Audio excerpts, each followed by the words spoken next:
UPSA Law School held its first edition of the Diplomatic Dialogue series. Today, we have another edition. The topic is interesting, and if you permit me, I'll read it. Complicated geopolitics, African partnerships, and Australia's place in the world. Very interesting. When you mention Australia, you know that Australia is a big country, but sometimes its visibility, from my view, is not what you compare to the US's role when it comes to international politics and all that. But I believe today we'll have the opportunity to know more about what Australia is doing and its place in geopolitics in the world. I'd like to call on the chairman to give us his welcome remarks. Let me welcome no other person but the Vice Chancellor of the University. You know, Professor has a way of doing it. By the time you mention this already, let's put our hands together.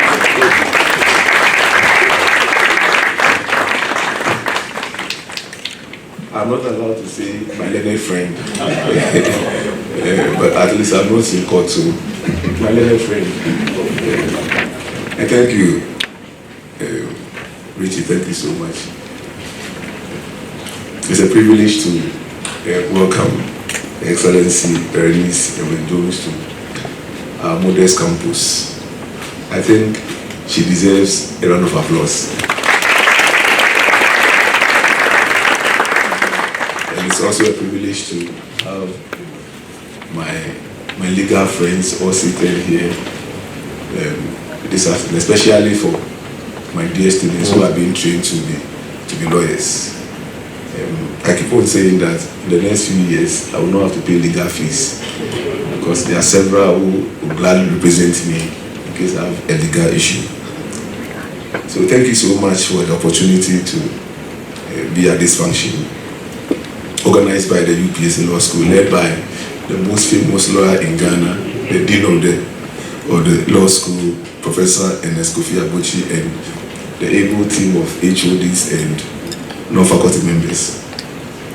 The UPSA Law School is delighted to be able to host this dialogue series, which brings together diplomatic personalities to discuss key and important issues affecting global development and diplomatic relations and the countries embassies represent. And as it was mentioned the last time we had the United States ambassador here, at UPSA we pride ourselves in our ability to engage with the larger public on key and important issues that affect the development of our country and the world.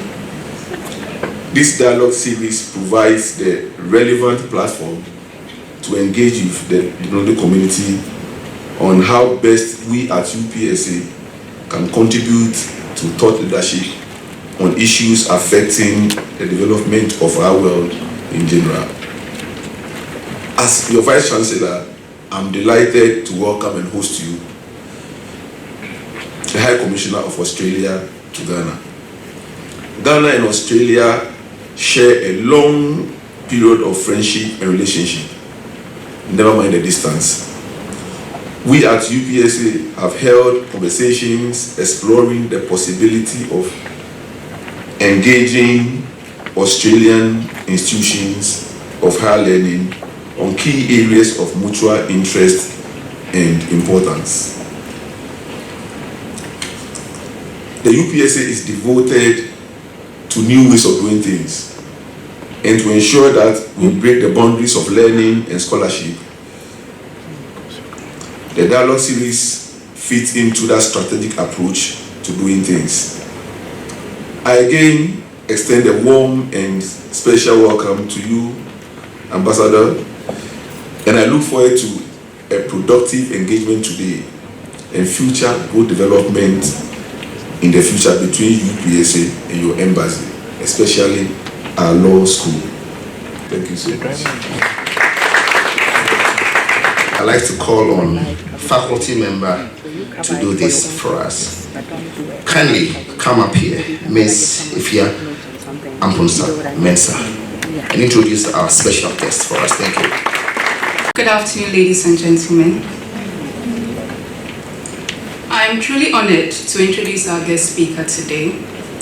Our guest speaker is what you would call a career foreign service officer. This means that she has worked tirelessly from the ground up. She's taken on different roles and she's worked hard to get to where she is. She has upheld and she also enjoys the protocol and the formality of her job. But that does not prevent her from rolling up her sleeves from time to time and getting down to doing the work that has to do with development. She loves developmental projects. She has worked in different capacities because she likes to call herself a generalist. So she's worked in security, she has worked in trade, she has worked in bilateral talks as well.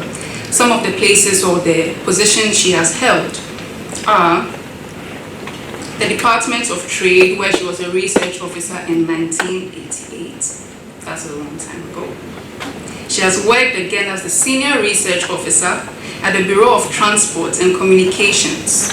She's also worked as the executive officer of the International Security Division of the Department of Foreign Affairs and Trade in Australia. These are just a few of the numerous, many positions she has held. She has also worked as an ambassador to the Kingdom of Morocco. Before then, she was also the Director of Studies at the Diplomatic Academy of the Department of Foreign Affairs and Trade. She's been on a short-term mission to French Polynesia, and she's also been on a short-term mission to the Australian Embassy in Paris, where she was born.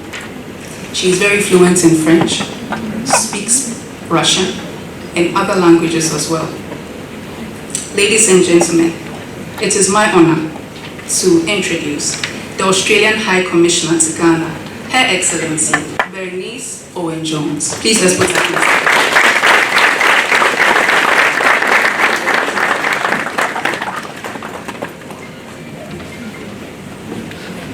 Thank you very much for your kind welcome and the kind words from the Vice Chancellor and from the head of the faculty. I must admit, I flinched a little bit when you said 1988, because that's probably before most of you were born. But anyway, I will have to own that. So I'm delighted and honoured to have been invited to speak at the UPSA for the Diplomatic Dialogue series. The UPSA has a fantastic reputation, the law school in particular, and I was very impressed. It's my first time here. I was very impressed to see the campus and the wonderful facilities. And as the Vice Chancellor said, I hope that the Australian High Commission can work more with UPSA in the future. So here in Ghana, I'm the Australian High Commissioner, obviously, covering Ghana, but also a good chunk of West Africa. I will list them now, and I have to, every time I have to check that I've got the right countries, because I cover so many. Burkina Faso, Côte d'Ivoire, Guinea, Liberia, Mali, Senegal, Sierra Leone, and Togo. So that's quite a list. And as mentioned in the introduction, I'm Francophone, so that stands me in good stead in some of those countries. So today I would like to make a few remarks about Australia and its place in the world, and particularly in our region, the Indo-Pacific, and how we engage with Africa as well. So I'm hoping that today I can get you to think a bit more deeply about Australia and geopolitical trends in the Indo-Pacific, because correct me if I'm wrong, but I guess that your focus until now has been very much on the US and Europe, and I hope that I can recalibrate your focus a little bit today. And also, for one, there's another very important reason for this. What happens in the Indo-Pacific reverberates in Africa and vice versa. Indeed, no country is an island, not even Australia, and Australia is an island continent. So I'd like to say some very brief words about Australia and who we are, because the character of a nation, values, inform its foreign policy. Australia is it's part of the G20. This year it's the 12th largest economy in the world. It's very much part of the Anglosphere. So what is the Anglosphere? The Anglosphere is an informal group of countries that include the US, the UK, Canada, Australia, and New Zealand. So they all have cultural ties to the UK, but they also have common shared values. And if you get a group of those 5 ambassadors in a room, you'll immediately notice that they interact with each other in a very free, easy manner. But Australia is also a very modern and varied multicultural country, home to people of more than 300 ancestries, and it also has the oldest continuing culture on earth, our indigenous population. We're very, very proud of that. So in terms of our place in the region, as I said, we see ourselves as part of the Indo-Pacific geographically, and also in terms of our foreign policy, very focused on our region, because that's our sphere of influence, particularly the South Pacific and Southeast Asia. I wish we had a map, but I could point to it. I should also point out that the Indo-Pacific is home to half the world's people, 40% of global GDP, has some of the world's fastest growing economies. It's at the forefront of new global trade arrangements, leading and adopting digital and technological innovation and standards. So it's a good place to be, the Indo-Pacific, mostly. And of course, Australia has gained from economic engagement in the region. We've got trade agreements with ASEAN, China, Japan, India, New Zealand, the Republic of Korea, the US, and we're also part of regional forum. Our region is home to the largest military build-up anywhere in the world in that period, with limited transparency and reassurance. So that's a concern. You would have seen that North Korea conducted more than 60 ballistic missile launches last year. There were ballistic missiles from China reported to have fallen in Japan. There's still disputes over islands in the Spratly, southern Philippines.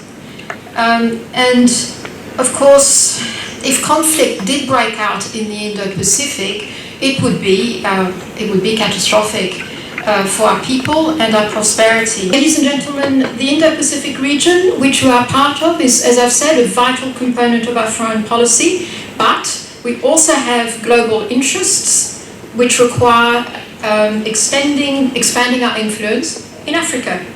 Recently we had a ministerial visit.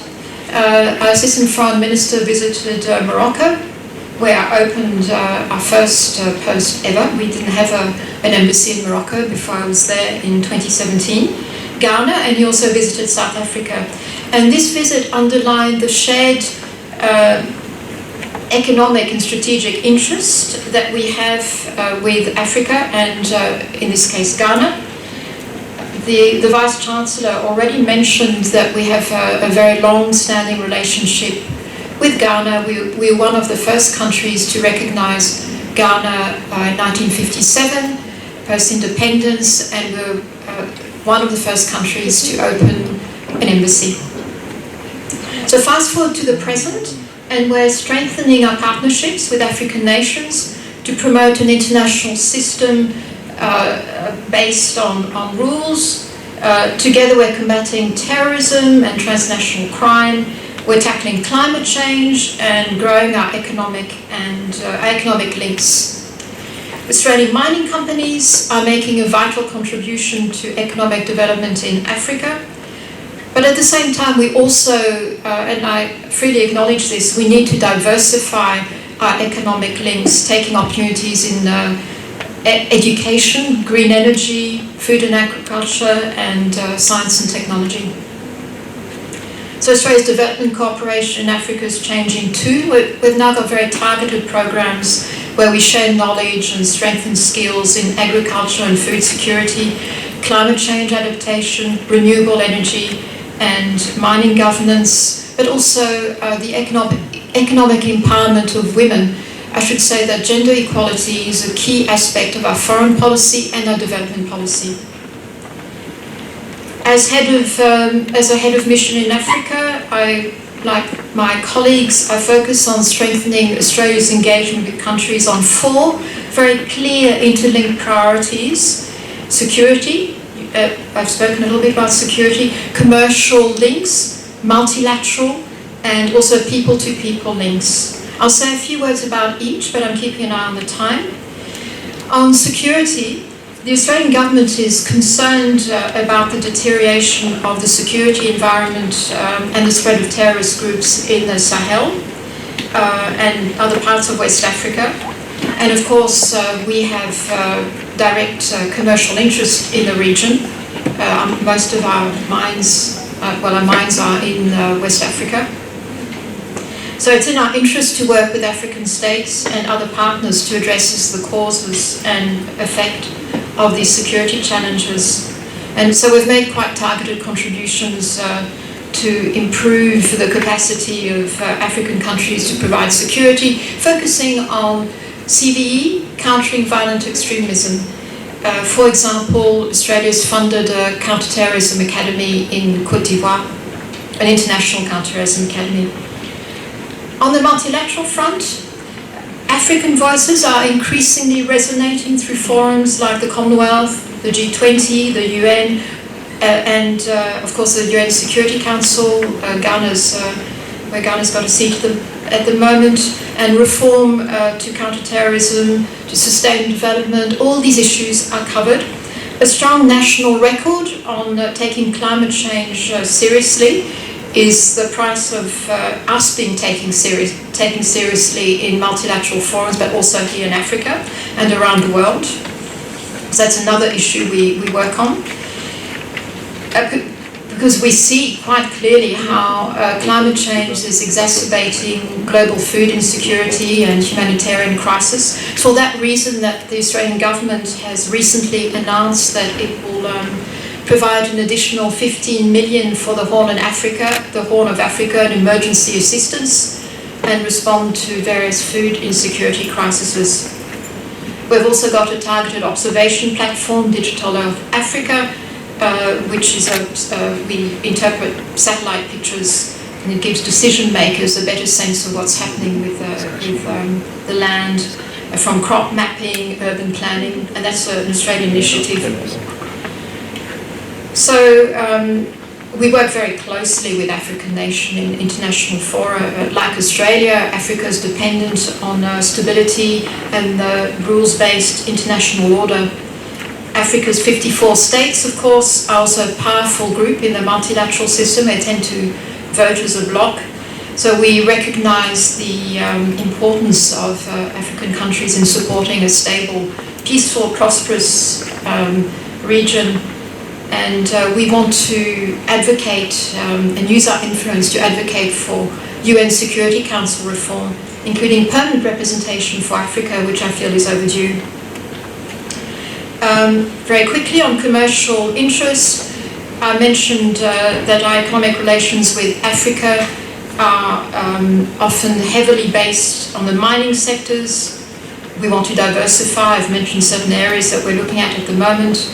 We want to generate more two-way economic opportunities, and I'm very optimistic that with the recent entry into force of the Africa Continental Free Trade Area, there'll be more opportunities for countries like Australia to trade with African countries, because it will be a fantastic platform for trade.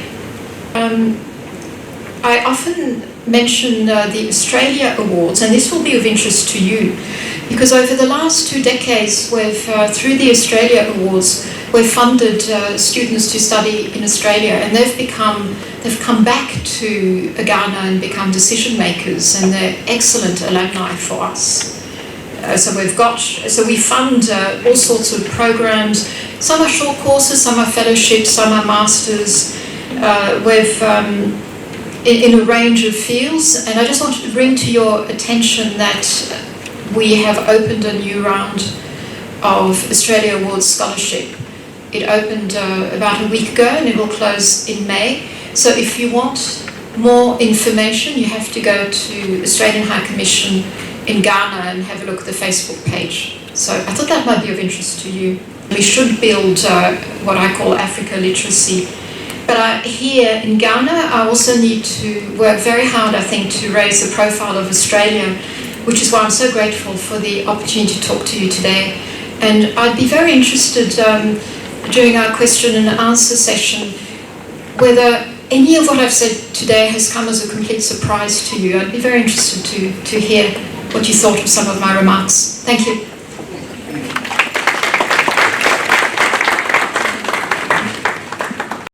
We now go into the questions and answer session, but I'd like us to invite the Dean to do that. It's going to be a very short one. Let's put our hands together for the Dean of the UPSA Law School. I don't want to enter into the Jollof wars or the Jollof debate. I have had Jollof and it's excellent. I've had red and I've developed what I hope is a healthy addiction to plantains. You know, the bananas, sort of bananas. Right. That's right, Martina. Okay, I think you passed the exam on that question. You have had recent complaints. Has complained about some countries spying, and you have threatened to name and shame the countries involved. Do you have, and I'm sure you have a difficulty with this question, but let me ask you, do you have suspicious countries in mind? Well, I don't think this would be the right forum to point any specific fingers, but it's true that you point out that our relationship with China has at times been a little bit tricky. So it goes back to COVID, because initially Australia was the first country to demand an investigation into the origins of COVID. So that was a bit of an irritant in the relationship. Huawei is and the 5G network, that was the other thing. We don't have the Huawei infrastructure, so that was another irritant.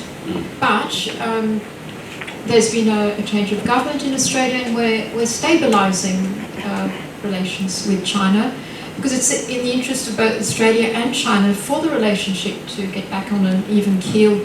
We've taken the first steps, so it will take time, but our national interests haven't changed, and our approach will remain calm and consistent. That means that we cooperate where we can, and we disagree where we must, including on issues affecting Australian exports. You mentioned, I think, trade and consular cases and human rights. So there are areas where we have to agree to disagree. But I believe there are areas where we can also cooperate quite easily. Everybody's talking about climate change. There might be areas where we can cooperate there. And we have this important commercial relationship. Australia is not a member of NATO. Does recent events in Europe concern Australia to a point where you may start wondering whether you should consider your relationship with NATO, even though NATO has declared you a reliable partner? Yes. And you have been, arming. Australia has been building its own armaments.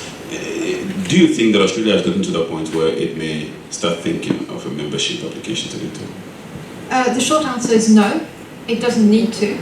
Well, first of all, it wouldn't be appropriate, because if the name NATO makes the answer actually quite straightforward. North Atlantic Treaty Organisation, Australia is in the Indo-Pacific, so it wouldn't be appropriate. But that said, Australia has a very healthy relationship with NATO. We're one of the biggest non-NATO contributors, and Australian forces have been deployed in NATO-led operations in Afghanistan, what's it called, the International Security Assistance Force.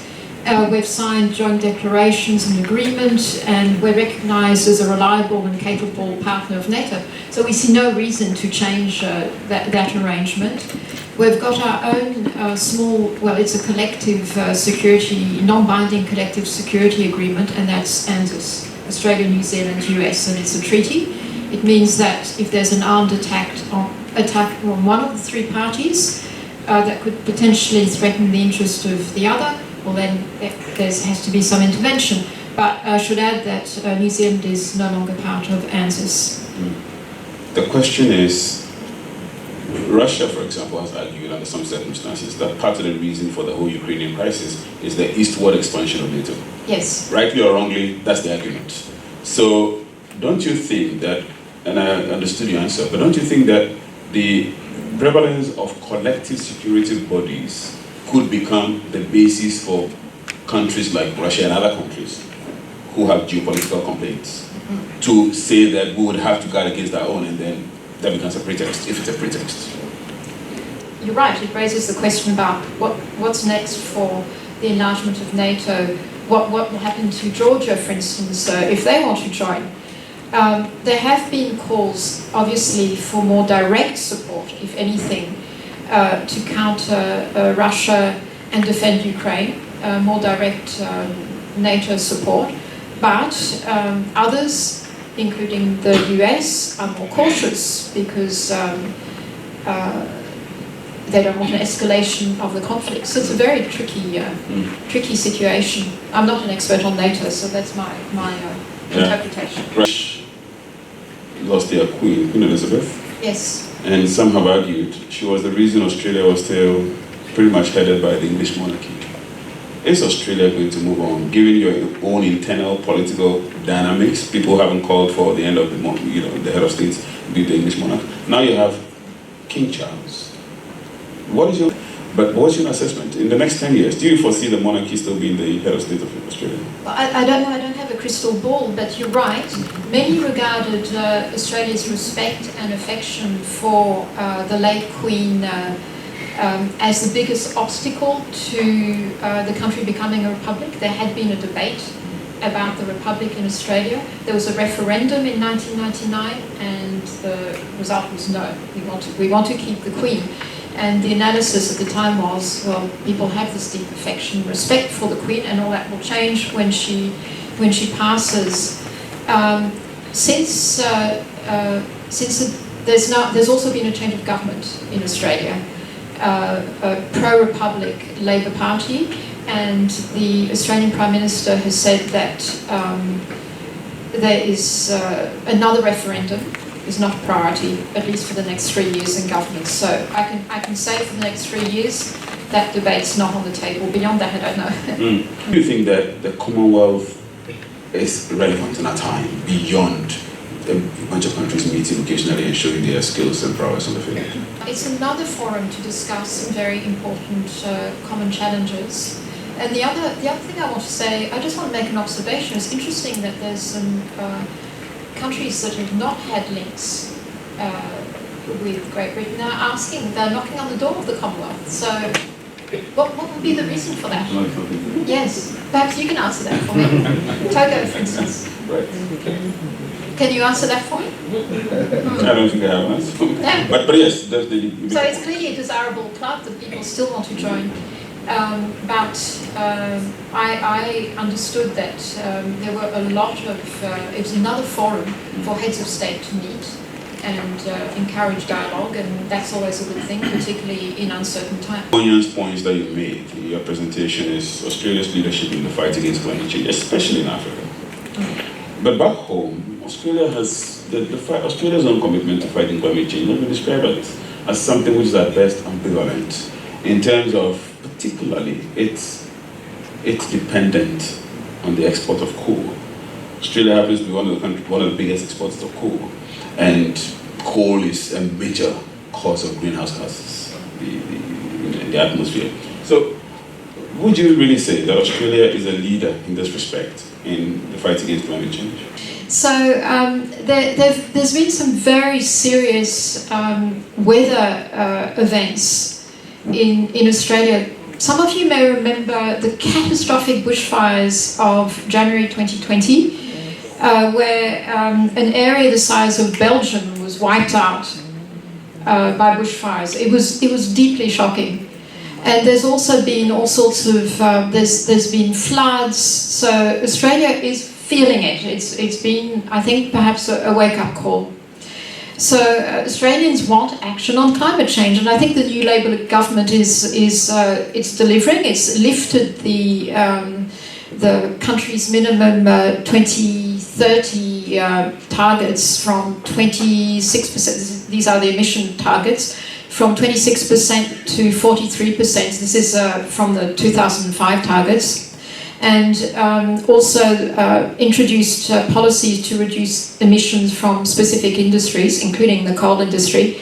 It's increasing the uptake of electrical vehicles, and the goal is for electricity, we're going to rely by the end of the decade, something like 83%, I think that's the goal that's been set, on renewable energy. And that should be quite achievable in a country like Australia, where we have a lot of sun. Solar power is very important, but also we've got wind power farms, so it seems achievable. So we take the global energy transition seriously, and we hope that in fact we can turn the situation in our favour and become a renewable energy superpower. And the other thing I want to mention very quickly, mention that our sphere of influence is the South Pacific, because it's so close to us. So we're helping the South Pacific deal with climate change. So this is an existential threat for them, because an island like Nauru is seeing its coastline being eroded. It could disappear. So this is an existential threat, and we're helping the region, the South Pacific, with that. So I think there's a better story to tell in the last year or so on climate change. There's a transition period, obviously, and you're right, the prices are going up for fossil fuels at the moment because of the crisis in Ukraine, but it's temporary, and it's a transition period for us. Some of those in your presentation, indeed, it's estimated $40 billion US. Australia has investments to that tune in Africa. Does Australia have any plans to increase this? And I'm asking this not to underestimate $40 billion, but you mentioned the AfCFTA. The AfCFTA capitalizes Africa's overall GDP as 1.3 trillion. And so that's a massive investment from a one country perspective, but are there plans to really expand on this, given the prospects of African growth, particularly from the standpoint of natural resources? Yes. So I think this is a very dynamic and involving story, the Australian investment in Africa, and this $40 billion investment is for mining. It doesn't include investment in exploration, so if you add that, it's even more. So what are the next steps? Is this finite? No, it's not. There's still new discoveries, and we're not just talking about gold. So an Australian company is exploring for lithium, and lithium is a critical mineral. So you will all hear a lot more about critical minerals, because this is a big geopolitical, there's competition for critical minerals, because we need them for batteries and for the batteries for electric vehicles. So it is critical. And Ghana's got commercial quantities of lithium, and Australia's setting up the first mine and exploring at this stage, but production could start next year, and it will be the first lithium mine in West Africa. So that's just to show that this is an evolving story. There's still some greenfield sites. You mentioned the Africa Continental Free Trade Arrangement. It's early days, but I see that as a fantastic platform to attract investment. Obviously, there's a little way to go. There's been some promising pilot programs involving Ghana, but there's more work to be done, particularly on infrastructure, as the President of Ghana has himself recognized. Speaking realistically about the African problem, what do you think is the African problem? And the African problem in the sense of development that seems to consistently elude Africa, which is the reason why we have so many Africans undertaking dangerous journeys, trying to cross the Mediterranean and other oceans to get to other countries. What is it that African countries can do right to deal with that development called Ghana, which might be next? Ghana is going through an economic crisis, but it remains one of the most stable democracy in the region. So Ghana's prospects are still very good, and but there's an economic crisis. Absolutely, people must be feeling it. Inflation and so on. So that's got to be acknowledged. But you mentioned the comparison between Africa and Australia. So Australia is a very resource-rich country. Most African countries are very resource-rich, so we can make a comparison and perhaps try and draw a few interesting conclusions. So Australia's had, it's the only OECD country that has had more than 25 years of uninterrupted growth. And the definition from an economist's point of view of uninterrupted economic growth is 2 quarters without going backwards. So is Australia a beneficiary of just good luck, having all the natural resources, or is it good management? And are there lessons that other countries can replicate? Perhaps there are some lessons. So if you ask Australians about this golden run that Australia's had for so many years, it will say, well, it's a bit of both. It's driven partly by good luck, but also by good policy, good governance. The luck part can't be minimized. So I spent quite a lot of time explaining our role, our place in the Asia Pacific, and we've benefited from providing the resources for this spectacular economic development that we've seen. There's been a long economic boom for Asian powerhouses. And above ground, so in the ground we've got the coal to power the economic powerhouses of Asia, and above ground we've got cattle, we've got wheat to feed all the emerging, rapidly growing middle classes in the Asia Pacific. So that is good luck. In fact, there's a very famous book describing Australia as the lucky country. But I would say that good governance has played a role too. Structural reforms, including removing trade barriers, a strong, well-run central bank that floated the exchange rate, this was back in 1983, has allowed the economy to react to external shocks. And the fact is, many African countries, including Ghana, are suffering from the external shocks. So I like to call them the 3 C's: climate change, conflict, and COVID. So that's not, that's difficult. So, but you need the resilience. You need that resilience to withstand those kind of external shocks. Really have some amazing universities. Ghanaian universities, a good number of which have been undergoing something of a transformation, especially with COVID and all that there is to it. A number of our young people here, I'm sure today, are interested in learning or getting to know a thing or two about higher education in Australia, what the prospects are for education post their bachelor's degree programs in the UPSA, and how Australia, the embassy, or rather the High Commission, how the High Commission can be of any assistance. What are the things that young people who are interested in education in Australia should know? The basics, the fundamentals. Well, Australia is in fact the 3rd largest market for foreign students in the world. Many of them are from the Indo-Pacific region. But we're increasingly getting more and more students from Africa, particularly from Nigeria. I'm doing a bit of work to try and drum up business to get more students to come from Ghana.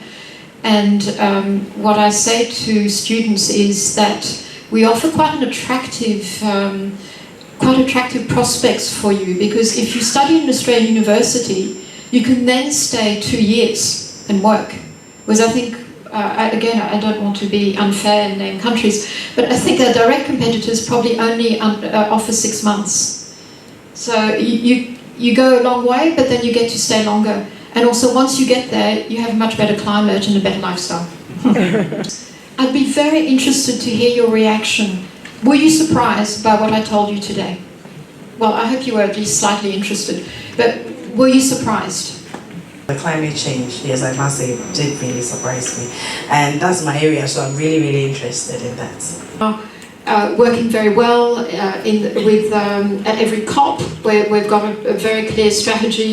We're working with a range of nations, not just like-minded, so there's a good story to tell there in terms of the geopolitics. And as I mentioned in my opening remarks, we also want to help other countries adapt, and particularly in the Pacific, because we feel as though we have a direct responsibility there.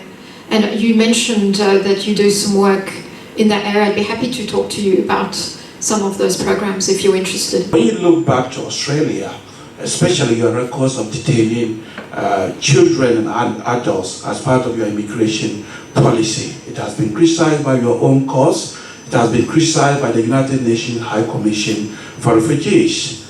As an ambassador, does it make your job very difficult that you go out there promoting human rights in the name of Australia, when in fact a body such as the United Nations High Commission for Refugees is condemning the very Australia that is expanding its values to the rest of the world? We are one of the most multicultural, one of the most successful multicultural countries in the world, so I'm a little bit puzzled by that comment, but perhaps we can talk about it afterwards. So there might be a specific case you were thinking about. So I'm a little bit puzzled by that, but I just want to remind the audience here that Australia is one of the great countries of asylum, but we try and get people in through the right way, legal ways, so to protect them mainly. Recent catastrophic fires have made all too apparent the risk Australia faces due to global warming. Now, this vulnerability to climate change can be associated with the geography of Australia. I would therefore want to ask, has this brought any form of complications to the geopolitics of Australia? And if yes, how has that affected the socio-economic relations between Australia and Africa? Thank you. Attributes our economic challenges to the kind of partisan political system that we run, and is there something that you would want to suggest from Australian and the political system in terms of what can be changed or what can be recommended in terms of the political system that we run, which would, have a positive effect on the way we manage our economy? I don't really want to set myself up as an analyst. That's not my job really here. But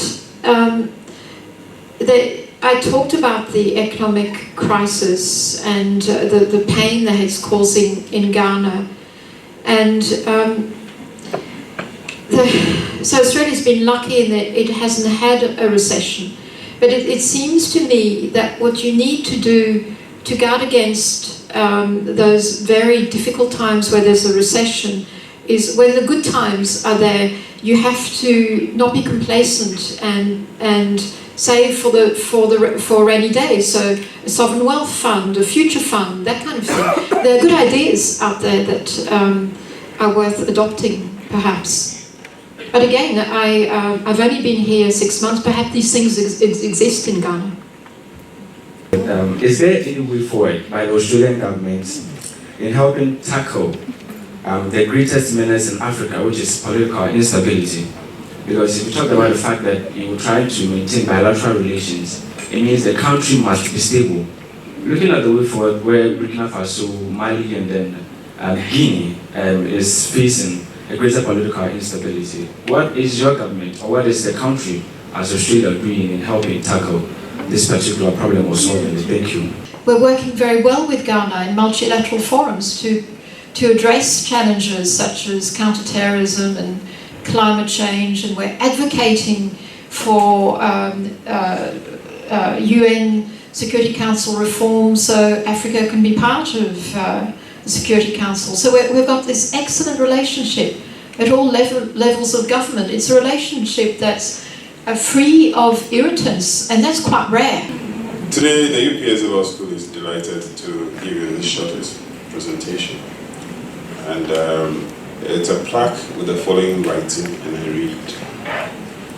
In recognition of your stellar leadership of the Australian High Commission and building bonds of friendship in your short stay at the helm yet, the UPSA Law School acknowledges you with this plaque, presented to Her Excellency Berenice Owen-Jones, Australian High Commissioner to Ghana, February 2023.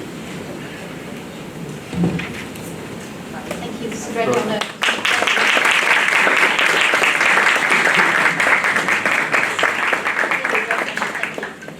I want to continue this relationship, and my door's always open if you want to find out more about Australia. Really, I hope that I succeed. There was one thing I wanted to achieve today, is to awaken your curiosity. So I hope at least I've done that today. Thank you. I'd like to call the Head of Department for Public Law of the UPSA Law School, Dr. Francisca Kusiapia, to help us do that. Thank you. We already know Australia covers 4 major areas: security, multilateral links, digitalization, commercial interests, which mainly focuses on mining, but for whipping up our interests and educating us that you are spreading your tentacles to other areas, particularly climate change, agriculture, health and sanitation, renewable energy, and women empowerment. So thank you very much for that education, and that's for also expressing your willingness to collaborate, especially and encouraging collaboration with our institution and other institutions in Australia, and for informing us of your fellowship and scholarships which are available. Thank you very much. And to the wonderful members of faculty that made it, we are very grateful. And to our wonderful students, without you, we can't really function. Thank you so much. Consider this event officially closed. Thank you for coming. We are indeed grateful to the Dean of the UPSA Law School, under whose leadership we are seeing many of such events, from the UPSA Law School. Professor Ernest Kofi Abotu, thank you very much for your leadership. We are indeed admired, we are indeed impressed by the way you have gone about it. Thank you.